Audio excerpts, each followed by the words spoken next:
آج کے دور میں اگر جیب میں چھید ہو جائے تو سکے گرنے سے پہلے سگے گر جاتے ہیں۔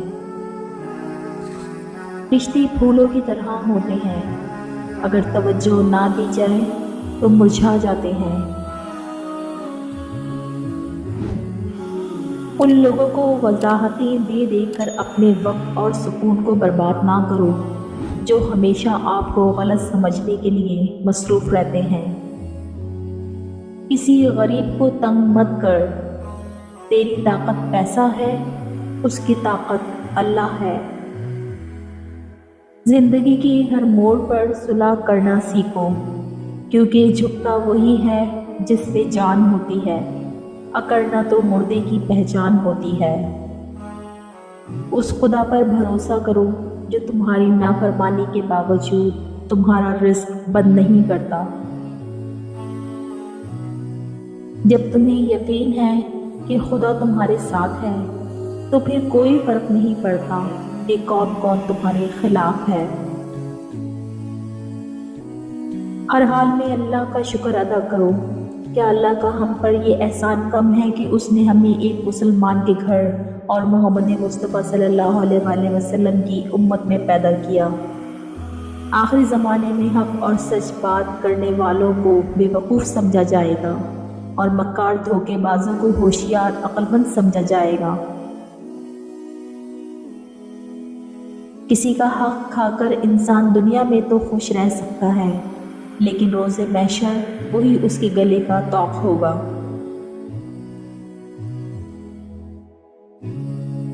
جاہل کی بات کو برداشت کرنا عقل کا صدقہ ہے۔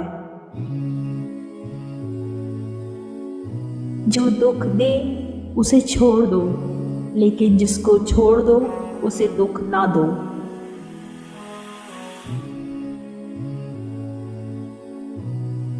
اپنے دوست کو اتنے ہی راز بتاؤ کہ کل کو اگر وہ تم سے دشمنی پر آمادہ ہو تو تمہیں کوئی نقصان نہ پہنچا سکے۔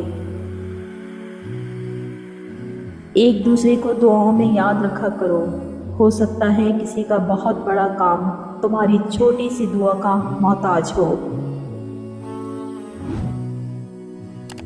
جس کو تم سے سچی محبت ہوگی وہ تم کو فضول اور ناجائز کاموں سے روکے گا۔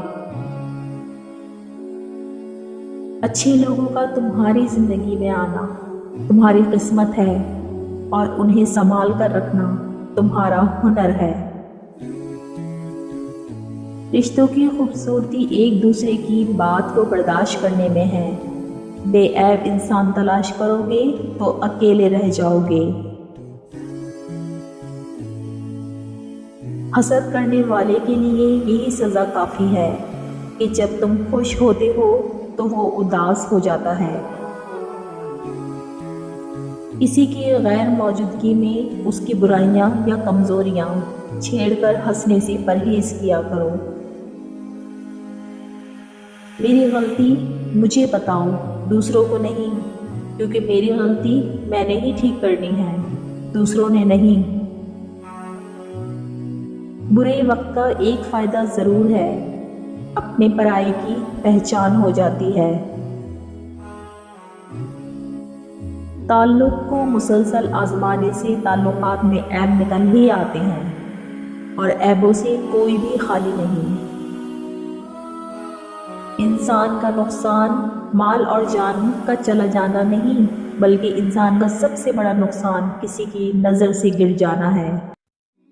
انسان کا اخلاق، زبان، سوچ اور ضرب بتا دیتا ہے کہ وہ ان پڑھ ہے، پڑھا لکھا ہے یا پڑھا لکھا جاہل ہے۔ ہمیشہ اچھا گمان رکھیں، کیونکہ گمان دل دماغ پر چھا جاتا ہے اور پھر وہی سوچیں تخلیق ہوتی ہے جس طرح کا گمان کیا جاتا ہے۔ عادتیں انسان کو بناتی اور بگاڑتی ہیں، اور عادتوں میں سب سے بہترین عادت خوش اخلاقی ہے۔ ہمدردی، خلوص، اچھائی اگر کسی کی صفات کا حصہ ہے تو ہمیں اس کی اس صفات کا ناجائز فائدہ اپنے حق میں نہیں اٹھانا چاہیے۔ ہر مشکل میں رو رو کر دعا کیا کرو، کیونکہ جہاں انسان کا حوصلہ ختم ہوتا ہے وہاں سے اللہ کی رحمت شروع ہوتی ہے۔ انسان کے کردار کی دو منزلیں ہیں، یا دل میں اتر جاتا ہے یا دل سے اتر جاتا ہے۔